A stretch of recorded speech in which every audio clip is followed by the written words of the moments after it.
இது மகிமை நேரம். கர்த்தராகிய இயேசு கிறிஸ்துவின் நாமத்தினாலே மகிமை நேர நிகழ்ச்சியின் மூலமாக உங்கள் யாவரையும் சந்திப்பதிலே நான் மகிழ்ச்சி அடைகிறேன். கர்த்தராகிய இயேசு கிறிஸ்து தாமே ஊழியத்தின் பாதையில் இவ்வளவாய் நடத்தி வருகிற தயவுக்காக அவருக்கு நன்றியையும் மேன்மையையும் செலுத்துகிறேன்.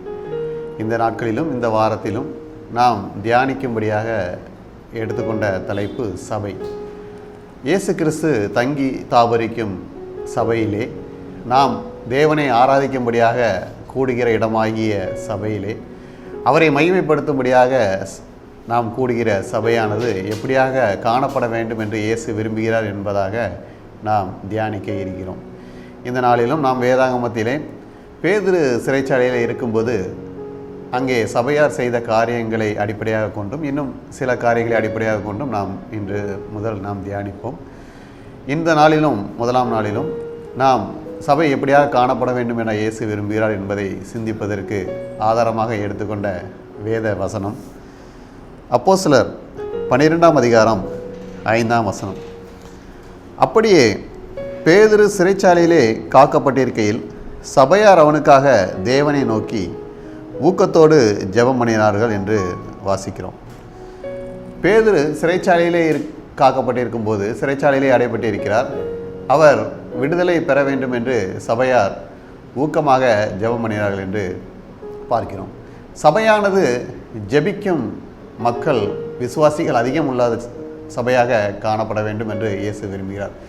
சபையில் உள்ள அனைவருமே ஜெபிக்கிறவர்களாக காணப்பட வேண்டும் என்று இயேசு விரும்புகிறார். அனைவருமே ஞானஸ்நானம் பெற்று இயேசுவை ஏற்றுக்கொண்டு சபையிலே சேர்க்கப்பட்டிருக்கிறார்கள். எனவே சபையில் உள்ள ஒவ்வொருவரும் ஜெபிக்கும்படியாக ஜெபிப்பவர்களாக இருக்கும்போது சபையானது வளர்ந்து பெருகும், அதிலே சந்தேகமே இல்லை.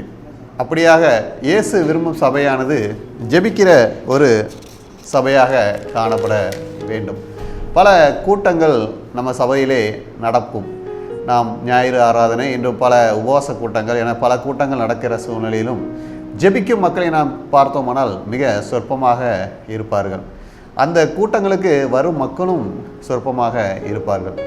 அந்த சொற்பமான ஜனங்களிலே ஜெபிக்கும் மக்கள் இன்னும் சொற்பமாக இருக்கிறார்கள். பாருங்கள், இப்படியாக சபை காணப்படுகிறது என்றால் அந்த சபையிலே கர்த்தர் கிரியை செய்ய முடியாது. சபையானது ஜெபிக்க வேண்டும் என்று வாஞ்சியோடு காணப்படுகிற சபையாக இருக்கும்போது இயேசு கிறிஸ்து அந்த சபையிலே பெரிய காரியங்களை செய்வார். அந்த சபை வளர்ந்து பெறும். நாம் ஜெபிக்கும் ஜெபம் எப்படியாக இருக்க வேண்டும், அந்த ஜெபத்தின் மூலமாக இயேசு கிறிஸ்து எப்படியாக நாம் ஜெபிக்க வேண்டும் என்று விரும்புகிறார் என்று நாம் தியானிப்போம். முதலாவது நாம் சிந்திப்போமானால், ஊக்கமாக ஜெபிப்பவர்களாக சபையானது இருக்க வேண்டும் என்று இயேசு விரும்புகிறார். நாம் சபையிலே ஜெபிக்கும் ஒவ்வொரு ஜெபமும் ஊக்கமாக ஜெபிக்க வேண்டும் என்று விரும்புகிறார்.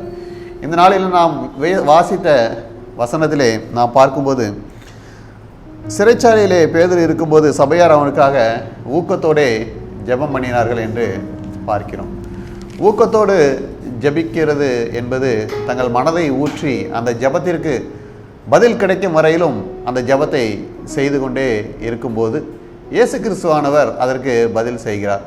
ஒரு ஜெப வாஞ்சை இருக்கும்போது தான் ஊக்கமாக ஜெபிக்க முடியும். சபையிலே பல அநேக காரியங்களுக்காக ஜெபிக்கும்படியாக பல ஜெப குறிப்புகள் இருக்கும், பல தேவைகள் இருக்கும். நாட்டுக்காக, பல கால சூழ்நிலைகளுக்காக, பல மக்களுடைய தேவைகளுக்காக, இன்னும் பல காரியங்களுக்காக இருக்கும்போது ஊக்கமாக ஜெபிக்கும் மக்களாக சபையிலே மக்கள் இருக்கும்போது இயேசு கிறிஸ்துவானவர் அந்த ஜெபத்திற்கு பதில் தருவார். நாம் வாசித்த வசனத்திலே நாம் பார்க்கும்போது சபையார் ஊக்கமாக ஜெபித்து கொண்டே இருக்கிறார்கள். அவர்கள் ஜெபிக்கும் போது இரவு நேரமாக இருக்கிறது. பாருங்கள், இரவு நேரத்திலும் பேதுரு விடுதலை ஆக வேண்டும் என்று அவர்கள் அவ்வளவு ஊக்கமாக ஜெபிக்கிறார்கள். அப்படியாக அவர்கள் ஊக்கமாக ஜெபித்ததினால் பேதுரு விடுதலையாகிறார். பேதுரு விடுதலையாகி வந்து அவர்கள் ஜெபித்து கொண்டிருக்கும் இடத்திலே கதவை தட்டுகிற வரைக்கும் அவர்கள் ஜெபித்து கொண்டே இருக்கிறார்கள். ஊக்கமாக ஜெபிக்கிறார்கள். பேதுரு எப்படியாவது விடுதலையாக்க வேண்டும் இயேசு என்று அவ்வளவாக ஊக்கமாக ஜெபித்து கொண்டிருக்கிறார்கள். பேதுரு வெளியே வந்து அவர்கள் கதவை தட்டும்போது அவர்கள் உணர்ந்து கொள்கிறார்கள் அவர்களுடைய ஊக்கமான ஜெபத்திற்கு பதில் கிடைத்தது என்று. எனவே நம்முடைய சபையிலும் சபையானது ஊக்கமாக ஜெபிக்கும் சபையாக காணப்படும் போது பல அற்புதங்களும் அடையாளங்களும் சபையிலே நடக்கும். நாம் எடுக்கிற ஜபங்களுக்கு இயேசு கிறிஸ்து பதில் தந்து ஜெயத்தை தருவார் என்பதிலே சந்தேகமில்லை. இரண்டாவது நாம் பார்க்கும்போது நாம் உண்மையாக ஜெபிக்க வேண்டும். ஜெபிக்கிற காரியங்கள் எல்லாவற்றிலும் உண்மையாக ஜெபிக்க வேண்டும் என்று இயேசு விரும்புகிறார். யோபு 42ஆம் அதிகாரம் 9ஆம் வசனத்திலே கடைசி பதிலை பார்க்கும்போது, அப்பொழுது கர்த்தர் யோபுவின் முகத்தை பார்த்தார் என்று பார்க்கிறோம். யோபுவின் சிநேகிதர் கர்த்தருக்கு விரோதமாக பல காரியங்களை பேசிவிட்டார்கள். மேலும் யோபுக்கு விரோதமாகவும் பல காரியங்களை பேசிவிட்டார்கள். இந்த சூழ்நிலையிலே யோபுவின் சிநேகிதர் மேலே கர்த்தருடைய கோபம் மூழ்கிறது. அப்படியாக மூழும்போது அவர்கள் அழிக்கப்பட்டு விடக்கூடாது என்று கர்த்தர் யோபுவிடம் அவர்களுக்காக வேண்டும்படி சொல்கிறார். யோபுவை நிந்தித்தவர்கள்தான், யோபுவை குற்றம் சாட்டினவர்கள்தான் அவர்களுக்காக ஜெபித்து அவர்களை விடுவிக்கும்படியாக யோபுவிடத்திலே கேட்கிறார். யோபுவினிடத்திலே கேட்கும்போது யோபு அவர்களுக்காக ஜெபிக்கும்போது கர்த்தர் யோபுவின் முகத்தை பார்க்கிறார். யோபு உண்மையாக ஜெபிக்கிறாரா, அவர் பாரப்பட்டு ஜெபிக்கிறாரா, அவர்கள் விடுதலையாக வேண்டும் என்று உண்மையாக ஜெபிக்கிறாரா என்பதை கர்த்தர் அவனுடைய முகத்தை பார்க்கிறார்.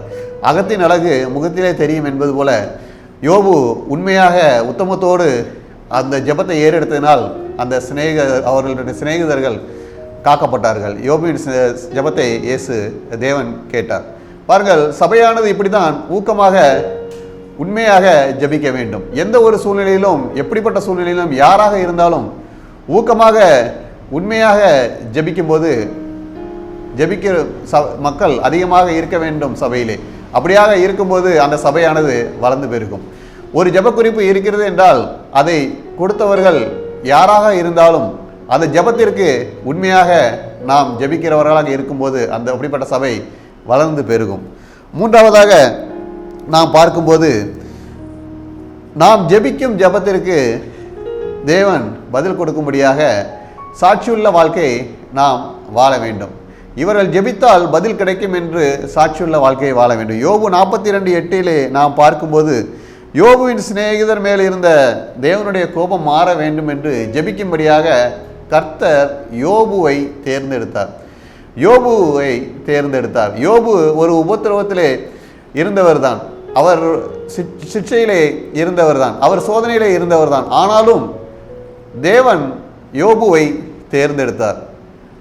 பாருங்கள், யோபு அவ்வளோ கஷ்டத்தில் இருந்தாலும் பாடுகளில் இருந்தாலும் அவனுடைய சிநேகிதருக்காக ஜெபிப்பான் என்பதை தேவன் அறிந்திருந்தார். எனவே ஜெபிக்கும்படியாக சபையிலே கர்த்தர் தெரிந்து கொள்ளும்படியாக ஜனங்கள் அதிக பேர் இருக்க வேண்டும்.